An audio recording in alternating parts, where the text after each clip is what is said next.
Sir అట్లా clarity వస్తుంది ఇది ఆ? నెంబర్లు తీసుకో ఇంకా రెండు అరే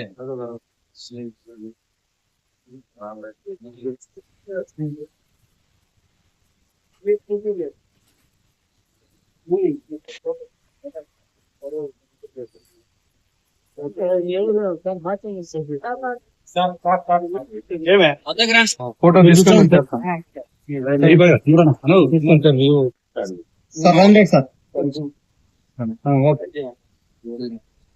ఓకేనా.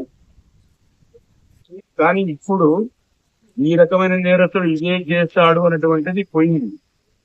ఎప్పటికీ ఎప్పటికి ఏదో సూటబుల్ దాని మోటార్ సైకిల్ అఫెండర్స్ ను 6 మందిని అరెస్ట్ చేసి వారి నుండి 18 మోటార్ సైకిళ్లు వాటి విలువ 8,70,000. ఇదేమంటే మనకు మడక్సిర ప్రాపర్ లో హోటల్ దగ్గర మోటార్ సైకిల్ పెట్టి భోజనానికి పోయొచ్చే లోపల మోటార్ సైకిల్ దొంగతనం జరిగింది. అదే విధంగా